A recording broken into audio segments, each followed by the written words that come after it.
I'm Dr. Rob McKenna, and welcome to the WiLD Conversation, where we make the best thinking in psychology, leadership, and organizational science accessible to leaders who are willing to learn and edit for their sake and for the sake of others. And I want to ask you a question as we move into this. Are you more of a dependent variable person or an independent variable person?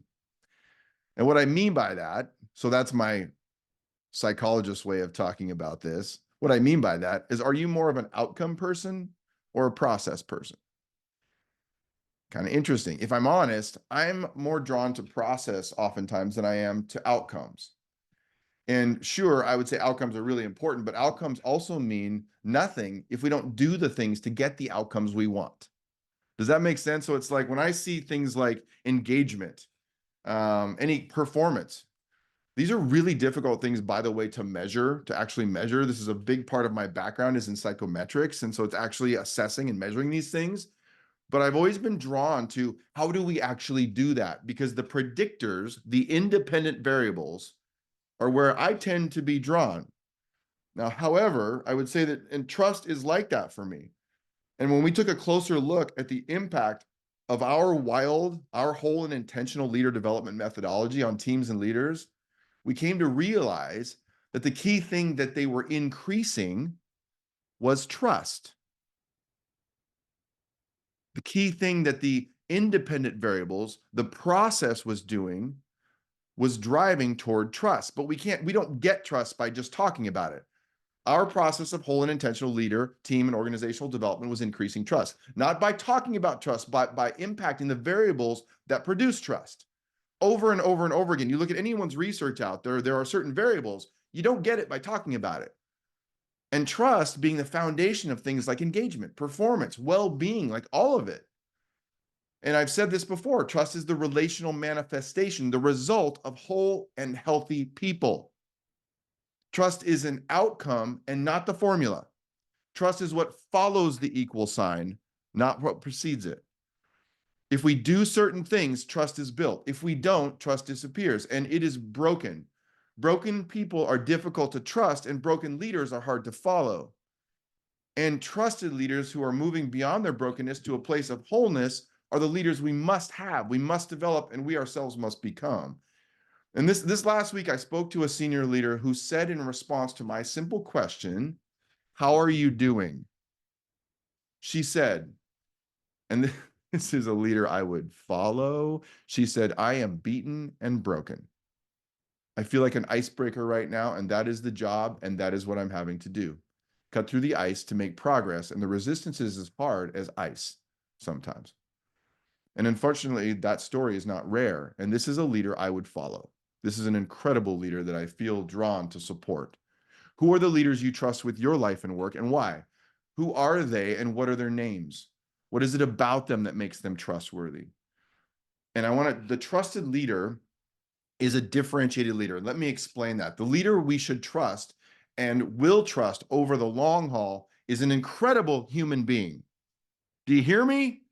An incredible human being. The whole and trusted leader is a person who is both clear and compassionate.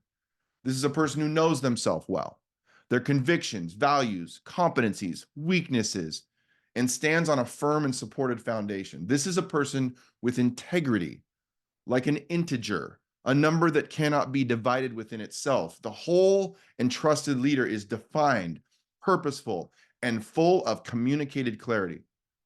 And that leader who is whole and trusted is more than that. The whole and trusted leader is not only a person of integrity, like a castle, but at the same time is permeable, willing to change and to see our side, to open their gates and lower the drawbridge to let us in. They may not change their mind, but they will honestly work hard to hear and to continue to learn. The whole and trusted leader is a truth speaker and a peacekeeper, a communicator and a listener. The challenge and reality that many of us face is that we function in organizational cultures or environments that do not support health and performance and trust, but instead pound on the greatest leaders until they either tap out or they tap in somewhere else. Nevertheless, we can do something about it, and it's our job to start with us. And the differentiated leader is the whole and trusted leader. When I say differentiated, I mean clear and compassionate. We use a process that many are familiar with, the leading under pressure inventory, as a way to assess, where do I fall in this? And what is my job? What do I need to work on? They're convicted and connected. They're full of integrity and still editing. And while cultural pressures are there to do otherwise, we can never give up the fight to be that leader, to both be clear and continuing to edit and to be compassionate. So what can we do to become the whole and trusted leaders we aspire to be? And where do we begin? And I want to offer you 10 ways to become a whole and trusted leader. And this is something that we talk about, and I say this, I'm going to say it again, is that know that as I say these things, these are works in process inside of me. These are not things that we do not arrive at these things. We continue to work on it. So here are the things that I would say to myself, and I say to each of us to continue to talk. And then as you continue the conversation, pull the threads on the ones that you feel like, man, that is important for me right now. Number one, know yourself, your whole self, your competencies, your weaknesses and blind spots, which we're going to talk about next week, your convictions, your purpose, your personality, what you need to be successful. I think it's amazing how many leaders do not know what they must have to be successful, and that they don't talk about that in a job interview. What stresses you out? These are things about knowing yourself. Just because it's rare to know leaders like this who have that kind of clarity doesn't make it any less true. If we do not know ourselves, we are lost. You know, Pete Carroll said this, the former Seattle Seahawks coach, said at his final press conference as the Seahawks coach. He said this: to be the best you can be, you've got to figure out who you are. If it's true for a football coach at that level or a football player, there's little doubt that it's probably true for us as well. We've got to know ourselves. Number two, edit yourself first. To be a whole and trusted leader, we must develop, we must change, and we must edit for the sake of those we lead on our team and all those we serve.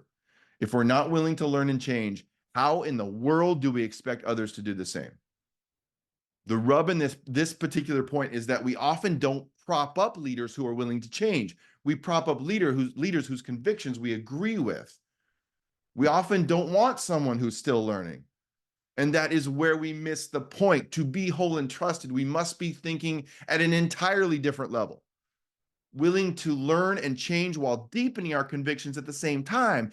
And to truly know ourselves and to participate in our own development is to also know what is hard for you to sacrifice and possibly make some of those sacrifices anyway.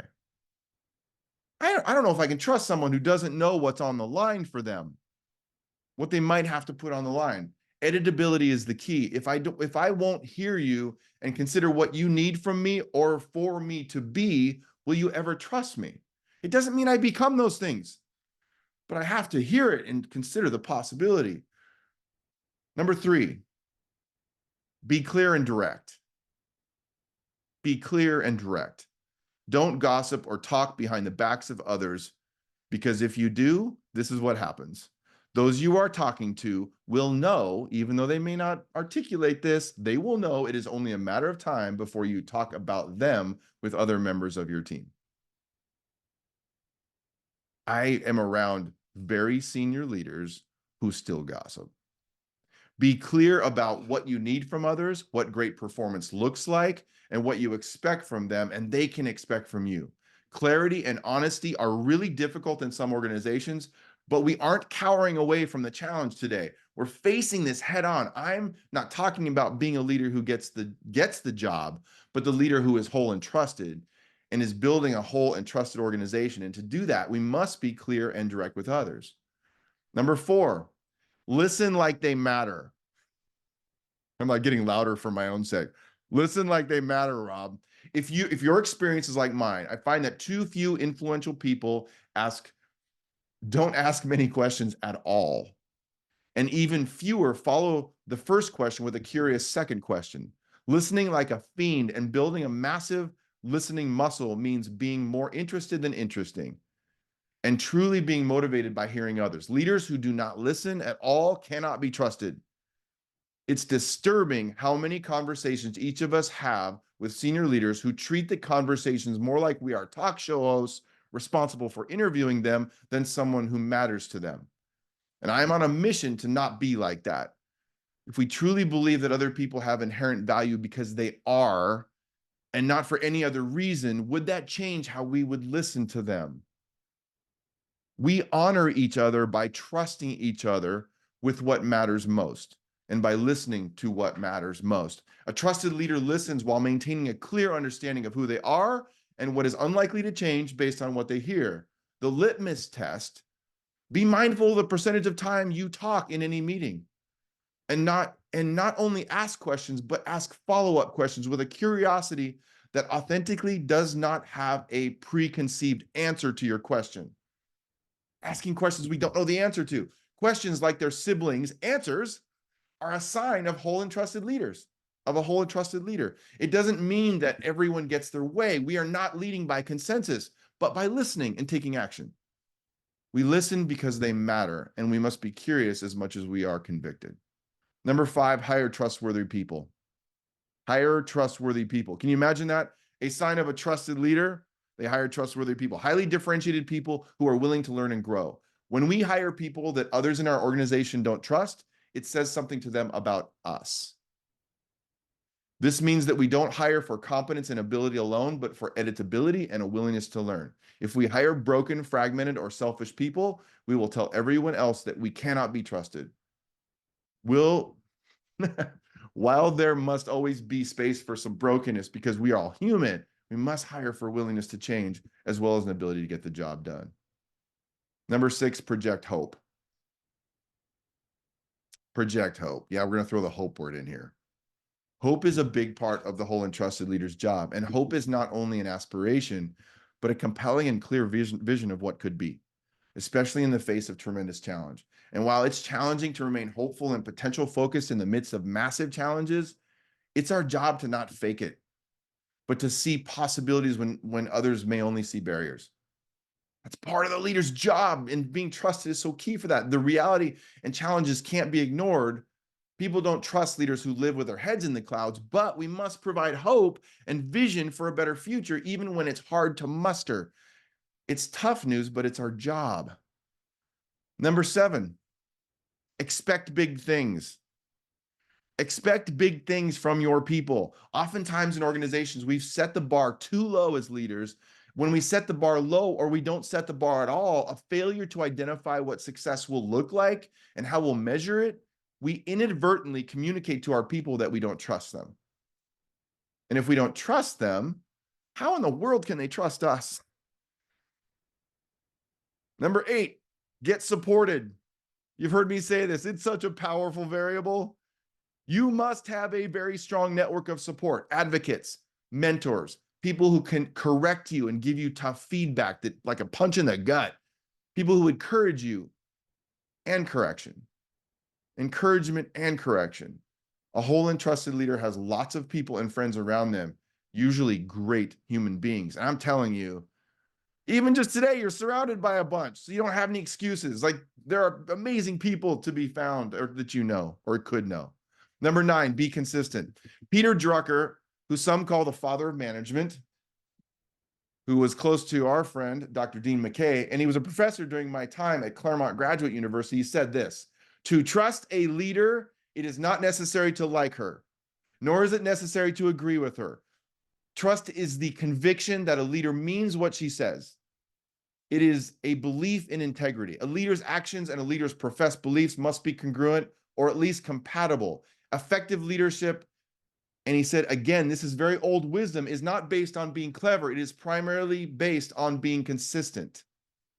Consistent, repeated, expected, predictable. Those are my words. There's something about consistency that is absolutely critical if we are to understand trust at a much deeper level. While change is certainly something that most of us must embrace, change and the speed of change we're now experiencing, as human beings, consistency and patterns are foundational building blocks of trust. When something or someone is changing all the time, do you know what I'm saying? It becomes impossible to trust them. It's hard. And this is the paradox of integrity and change. It's just the reality. And number 10, be courageously vulnerable. We talked about this a couple of weeks ago. People must see you as fully as possible to trust you. A few years back, I had the possibility of putting a major leader development effort in place in a national advertising agency. And after about an hour of the mutual vetting, of us vetting whether we wanted to work with them and them doing the same with us, one of the partners asked me this. He said, "Why should I trust you?" And I sat for a second on that question and I said, "You shouldn't. You don't know me. We met 50 minutes ago." But I said this: if you give me 20 minutes with your leaders, most of them will trust me. They'll trust me because I will be vulnerable with them. I will show them both my expertise and my conviction, as well as my belly. I will show them where I am most convicted regarding their development, and I will show them my own greatest vulnerabilities and things I'm still working out. And trust requires vulnerability, because whole, deep, and sustaining trust requires that I know you, that I see you, and that you see me more fully. And to see each other after removing the veils we hide behind means that we must know who we are and who we aspire to be, that we have not become yet. And we share it with each other. This is why our entire methodology of simply having teams talk about normal things related to their own development together increases trust. It gives them a safe way to begin to lift the veil. There's a lot to process there. I know that. So in the spirit of a wild conversation, let's keep this conversation going.